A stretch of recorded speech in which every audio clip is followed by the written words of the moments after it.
Buenas tardes a todos. Muchas gracias por invitarme a hablar acerca de la evaluación de la toma de decisiones en el examen USMLE, el cual es la abreviatura para el examen de licenciatura médica en los Estados Unidos. Bien. Es un gran proceso, el largo proceso. Muchas gracias. La toma de decisiones médica es un proceso largo. Voy a explicarles cómo se ve en los exámenes, cómo son los exámenes USMLE en estos 20 minutos.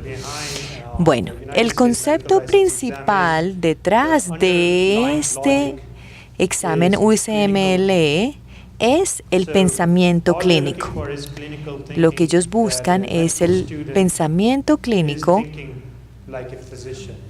Lo que ellos quieren es que los estudiantes de medicina piensen como un médico. No es solamente ciencia, sino que ellos piensen ya como un médico. Y tienen la comprensión de cómo piensa un médico. Eso nos ayuda a cómo se presenta la pregunta. Entonces, el tema principal es el pensamiento clínico. Hay algunos principios éticos en la toma de decisiones. La autonomía, que es respetar las decisiones del paciente sobre su propia salud, que no haya daños, que no haya maleficencia, digámoslo así. Usted de todas formas puede tomar un riesgo calculado si los beneficios potenciales son mejores o mayores que el riesgo potencial, ¿verdad? La beneficencia, ¿a qué se refiere esto? Es promover los mejores intereses de los pacientes. Y la justicia es distribuir los beneficios médicos de manera justa y no discriminar a ningún grupo en particular. Estas son las ideas detrás de la toma de decisiones. Vamos a profundizar ahora.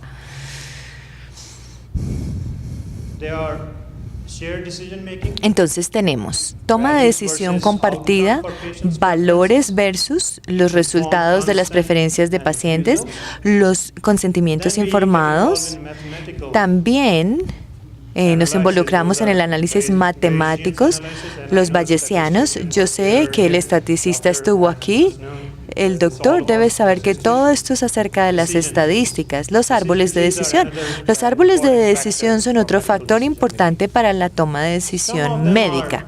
Algunos de ellos son difíciles de evaluar, otros son más fáciles de evaluar. Entonces, tenemos la toma de decisión compartida, los valores versus los resultados para las preferencias de los pacientes, el consentimiento informado, en los cuales se prueban en la parte de habilidades. Este es un examen práctico, pero cuando llega a la parte del análisis matemático, estos son los bayesianos o los árboles de decisión, los cuales se prueban en la parte teórica del examen. ¿Cuáles son?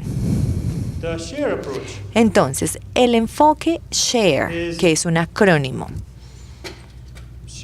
SHARE, la palabra SHARE, la S de SHARE es buscar la perspectiva de los pacientes. ¿Cuáles son sus ideas?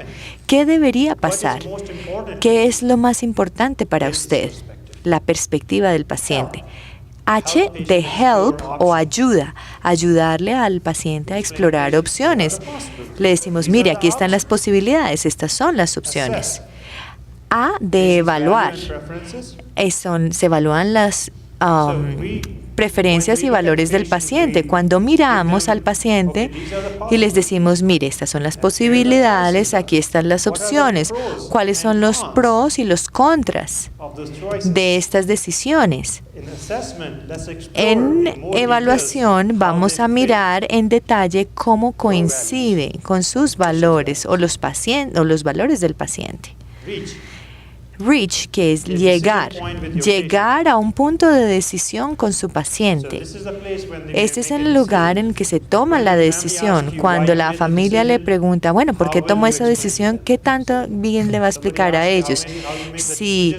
¿Cómo tomó esa decisión? Así es como nosotros llegamos a esa decisión. Y por último, la última parte del enfoque SHARE, es evaluar la decisión del paciente. ¿Cuáles son los problemas inesperados que han ocurrido? ¿La decisión todavía parece ser una buena decisión o la adecuada? En general, la idea es que hay autonomía del paciente. Cuando nosotros tomamos la decisión, miramos los pacientes, los valores, la perspectiva del paciente. Bueno, entonces, en los valores versus resultados para las preferencias de los pacientes, la autonomía del paciente en los Estados Unidos es la reina. El enfoque académico es deferir a los valores del paciente, incluso cuando contradice los valores del doctor. He estado viajando alrededor del mundo y me entrenaron de manera diferente. Me entrenaron en Rusia y aprendí la medicina de manera distinta. Llegué a los Estados Unidos y las capacidades de toma de decisiones médicas cambiaron, porque es diferente de Rusia a los Estados Unidos. Pero ahora lo que estamos mirando, la globalización, es que todos están siguiendo este tipo de mensajes. El paciente es el primero, es el rey.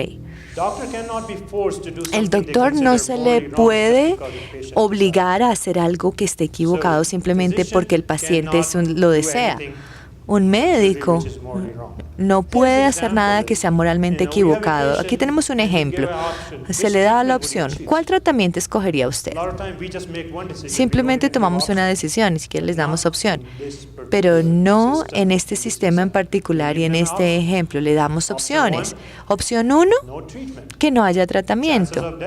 Posibilidades de muerte, 90%. Que no haya efectos secundarios sin tratamiento, 10%. Te da el tratamiento A. Probabilidades de muerte, 50%. Efectos secundarios. Todo tratamiento tiene efectos secundarios, entonces tenemos que estar dispuestos a esto. ¿Cuáles son los efectos secundarios? 40% de efectos secundarios y el 10% de eso es la sordera. Tratamiento B. Probabilidad de muerte, 20%, baja mucho. Efecto secundario, 30%. Pero pero hay un 50% de ceguera. ¿Usted qué escogería? Bien difícil. ¿Cómo podemos tomar esta decisión?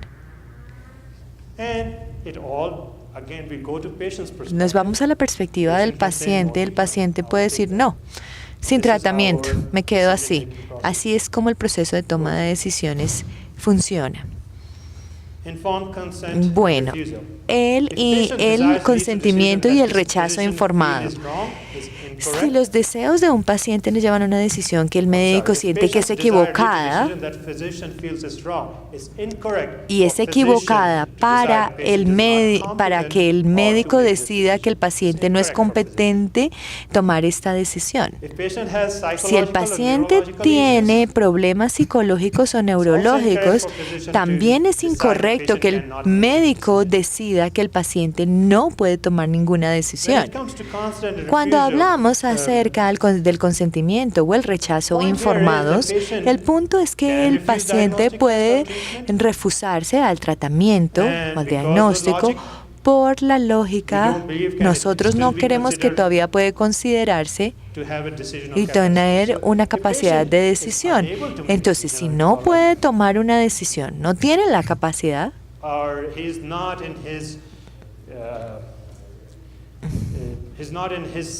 y no tiene sentido, está perdido, también cambia. Pero si el paciente tiene problemas psicológicos o neurológicos, usted no puede tomar la decisión, tiene que respetar la preferencia del paciente.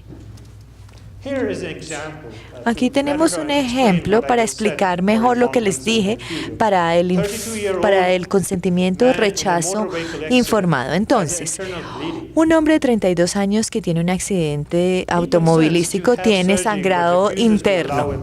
Él dice, sí apruebo la cirugía, pero me rehúso a una transfusión. Él dice, por su religión, que él prefería morir morir. En cambio, morir e irse al cielo que eventualmente irse al infierno por violar sus creencias religiosas. Entonces, ¿qué habría que hacer? Aquí tenemos 4 opciones. Los Estados Unidos diríamos que es B, proceder con la cirugía si el cirujano está de acuerdo que se puede hacer sin transfusión. Es decir, respetamos los valores del paciente. Allí viene, el paciente viene primero. Esta es la toma de decisión. En diferentes partes del mundo la decisión podría ser diferente. Pero en los Estados Unidos, los exámenes de licencias médicas, no estoy hablando solo de aquí, pero como digo, he viajado a varios países del mundo, Europa, Asia, África, y en algunos lugares, y aún, lo siento decir, pero en algunas partes de los países asiáticos, la respuesta es completamente diferente de lo que es aquí. Pero entre más educación hay, las personas reciben más educación. Infortunadamente no les puedo dar el nombre del país, pero entre más educación las opciones cambian, entonces las respuestas también cambian con los valores y según lo que se considera el paciente. Otro ejemplo, el paciente se le diagnostica demencia y se le diagnostica un carcinoma de seno. La familia quiere que se haga todo. La paciente no puede recordar qué día o incluso qué año es. Y actualmente tiene problema al reconocer sus propios hijos.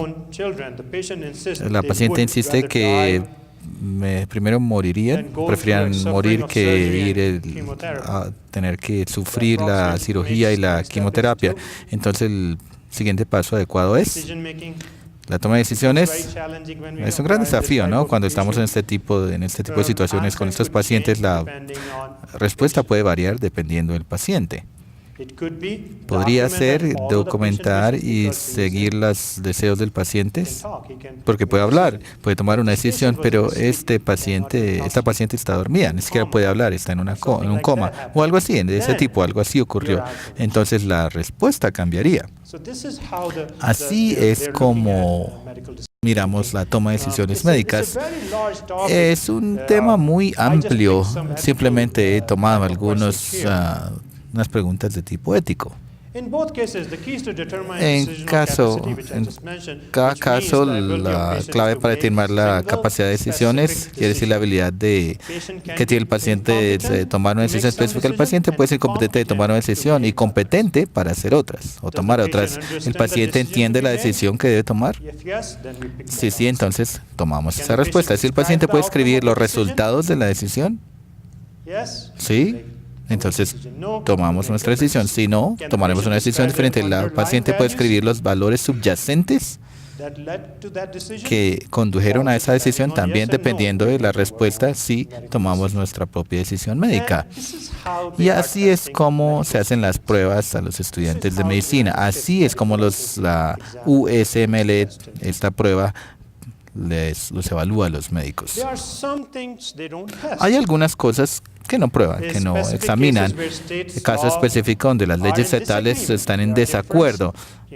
Hay diferencias de estado a estado, ¿no? Hay más de 50 estados y cada uno tiene sus propias regulaciones, así que si hay algún desacuerdo, entonces no se hace ese tipo de prueba en el examen. Evitan ese tipo de preguntas. Mucha de la práctica de los Estados Unidos con respecto al consentimiento está, digamos, impulsada por la mala práctica.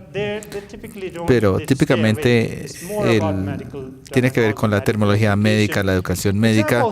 El ejemplo aquí es que una mujer que se le pidió que le leyeran las cartas y sí, predecía, digamos, después de la tomografía, perdió su predicción, ¿no? La posibilidad de que ya no podía predecir el futuro. Esta tenía esa habilidad, entonces demandó formalmente porque era una mala práctica. Ella dice que después del examen ya no podía leer el futuro. Ese tipo de escenarios no se prueban. Es improbable formular este tipo de preguntas en el examen. Ahora llegamos a la parte de la charla y es la toma de decisiones basados en el enfoque SHARE que vimos, basados en la decisión o el consentimiento del paciente. Y ahora vamos a mirar los árboles de decisión es una claridad matemática, los árboles de decisión y los análisis bayesianos. Árboles de decisiones. Creo que todos sabemos, conocemos el árbol de decisiones. Así es como se hace, los valores, el valor, lo miramos después de cierta enfermedad, el valor P, como en el caso de cáncer de seno, mamografías. Tenemos el siguiente valor, que hacemos siguiente, una resonancia magnética, si es positivo hacemos una biopsia, conseguimos este cronograma. Si es negativo, entonces no tenemos que preocuparnos, pero si la mamografía es positiva, decimos todo es positivo, la resonancia, etcétera. Entonces, en el examen le hacemos las mismas preguntas de una forma similar. No es nada nuevo, pero así es como se formula el examen. Una forma de árbol de decisión utiliza múltiples pruebas y calcula diferentes probabilidades utilizando el análisis bayesiano. Cada prueba positiva aumenta la probabilidad y cada prueba negativa la disminuye. Es así de simple. Otra parte de los árboles de decisión es donde miramos los efectos secundarios y es una pequeña diferencia si no se hace tratamiento, por ejemplo, pero aún así prueba para la mayoría de personas la elección entre la ceguera y la sordera. Aquí aparece muy cercano. Hay una serie de decisiones y cada una tiene un resultado posible. Sin el valor de sin tratamiento, con tratamiento A, con tratamiento B o no tratamiento. Si el estudiante aprende estos valores de forma adecuada, pueden tomar mejores decisiones, pueden aplicar o solicitar su licencia para práctica clínica. Este tema es un tema bastante extenso. No creo que lo pueda cubrir en los siguientes minutos que me quedan, pero solo para darles una idea. En la prueba, en el examen, incluyen una pregunta basada en el análisis bayesiano, que es un procedimiento estadístico en que se le muestran los parámetros de la distribución basados en la distribución observada. Hay una fórmula que es P. Bueno, queremos saber el valor P de A y B y lo calculamos. Evaluamos esto. Básicamente, dos pruebas negativas, dos pruebas positivas, o la negativa falsa o la prueba de positiva falsa. Podríamos entrar más en detalle, no el día de hoy, pero si Kaplan lo quieren contactar, les podemos más detalle. Hice una presentación muy corta, es preferible pasar más tiempo en las preguntas. Si tienen preguntas acerca de la prueba de USMLE, en general el proceso de USMLE, quieren que los estudiantes actúen como médicos, como doctores. Trabajen como un médico, no simplemente como un estudiante de medicina. Son preguntas clínicas integradas. Muchas veces no simplemente algo de fisiología o anatomía o bioquímica, sino que integran todo en escenarios clínicos. Cuando formulan las preguntas para los estudiantes, muestran cómo sería la situación en vida real, cómo sería en escenarios clínicos, y luego como estudiantes tienen que tomar una decisión. Eso es lo que están buscando para la toma de decisiones allí, y luego estos doctores se convierten en médicos muy exitosos. De hecho, he encuestado una gran cantidad de médicos internacionales que vinieron a los Estados Unidos después de tomar el examen. Les pregunté de alguna forma, USMLE cambió su forma de pensar, de tomar decisiones, y todos ellos respondieron sí. Después de haber tomado el examen, cambió la forma en que pensaban y tomaban decisiones. Claro que una clave de recordar aquí es que el paciente viene primero, el paciente está primero, él es el rey del escenario. Muchísimas gracias por escucharme y estoy dispuesto a responder sus preguntas. Dr. Peijel, for your excellent conference.